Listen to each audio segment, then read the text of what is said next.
जंगल के विशेषज्ञ निराश नहीं करते। जंगल में जाकर लंबे सींगों वाले भृंग को पकड़कर उसका रस चूस लिया और गलती से एक गुफा में चले गए। हजारों चमगादड़ों का सामना करते हुए झरने की धारा पार कर 100 मीटर ऊंची चट्टान पर चढ़ गए, जैसे समतल जमीन पर चल रहे हों। मध्य अमेरिका के पनामा क्षेत्र में दुनिया के खतरनाक जंगल और मैंग्रोव दलदल हैं, जिनका क्षेत्रफल हजारों वर्ग किलोमीटर है और घातक जंगली जानवर हर जगह मिलते हैं। इस एपिसोड में बेयर ग्रिल्स इसे चुनौती देंगे। अब बेयर ग्रिल्स कैमिनो रियो के निशान के साथ उड़ रहे हैं।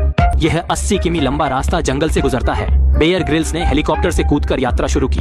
जंगल में प्रवेश करते ही उन्हें एक भृंग दिखता है। बेयर ग्रिल्स खुश होते हैं, लेकिन भृंग डरकर भागने की कोशिश करता है और अंत में बेयर ग्रिल्स के हाथों में आ जाता है, जहां उसका अंत होता है। सीधे मुंह में डाल लिया, पूरा मुंह रस से भर गया, प्रोटीन से भरपूर। एपेटाइजर खत्म कर बेयर ग्रिल्स आगे बढ़ते हैं। वर्षावन में अनगिनत जटिल रास्ते हैं, जंगल के विशेषज्ञ भी भटक सकते हैं। ऐसे में बेयर ग्रिल्स अपने अनुभव से किसी भी रास्ते का अनुमान लगाकर आगे बढ़ते हैं। 2.5 मिनट बाद उन्हें पता चलता है कि यह रास्ता बंद है। कोई उपाय नहीं था, उसे लौटकर दूसरा रास्ता खोजना पड़ा। इस बार ज्यादा दूर नहीं गया और नदी किनारे पहुंच गया। घने और कठिन रास्तों में नदी राजमार्ग के समान होती है। यहाँ की भूमि उबड़ खाबड़ और खतरनाक है, नीचे जाना उचित नहीं है। बेयर ने एक स्पेनिश वाइपर गुफा भी खोजी। यह पत्थर कम से कम 20 से 30 मीटर गहरा है।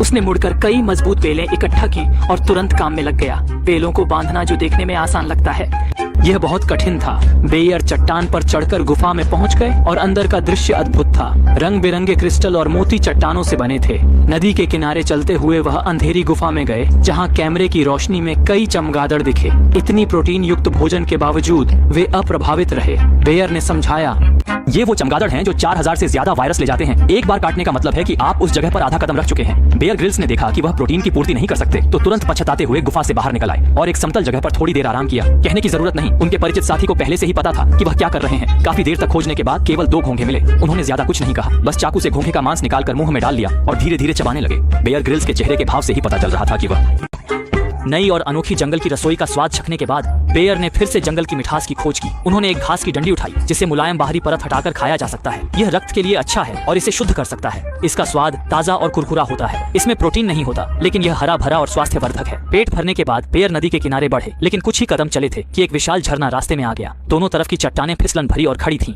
बेयर ने वही तरीका दोहराया और चालाकी से फिर वही किया। लता पकड़कर नीचे उतरे, जो सांप की गुफा से गुजरने से कठिन था। उन्हें चढ़ाई की ताकत और बाढ़ का प्रभाव सहना पड़ा। उनके मजबूत हाथों को सच में बहुत कष्ट सहना पड़ा।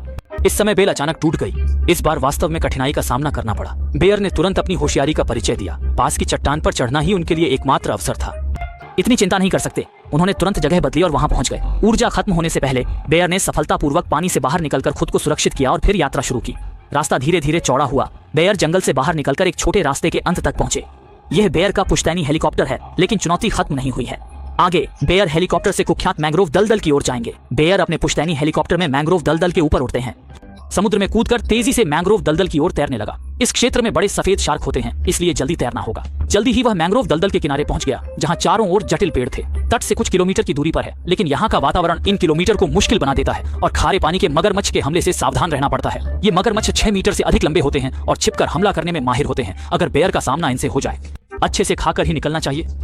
बेयर ग्रिल्स इस भयानक जगह से जल्दी निकलना चाहते हैं, फिर मैनग्रोव के ऊपर चढ़कर भूभाग देखना चाहते हैं। यात्रा शुरू करते हुए बेयर ग्रिल्स कीचड़ में फंसकर धीमे हो जाते हैं और बालू मक्खियों की परेशानी से बचने के लिए उनका चेहरा मिट्टी से ढक जाता है। फिर बेयर ने सोचा कि पेड़ के तने पर चढ़कर थोड़ा आराम कर ले। कपड़ों का पानी निचोड़ा और फिर पानी में कूद गया। क्या यह कपड़ा सफेद नहीं था? कई मुश्किलों के बाद बेयर ग्रिल्स दलदल से बाहर निकले। आराम का समय नहीं मिला कि एक केकड़ा दिखा। बेयर ने तुरंत चाकू निकाला और छकने लगे। जैसे ही उसने छका, उसे सड़ा स्वाद लगा। इससे बेयर की भूख मर गई, तो उसने बाकी केकड़ा पानी में फेंक दिया। घंटों की मेहनत के बाद वह आखिरकार समुद्र तट पर पहुंचा। यह उसके लिए स्वर्ग जैसा था। मैनग्रोव जंगलों से गुजरना सुरक्षा के करीब होने का संकेत था और अगर वह अंदर की ओर चलता रहा तो उसे पैन अमेरिकन हाईवे मिल जाएगा।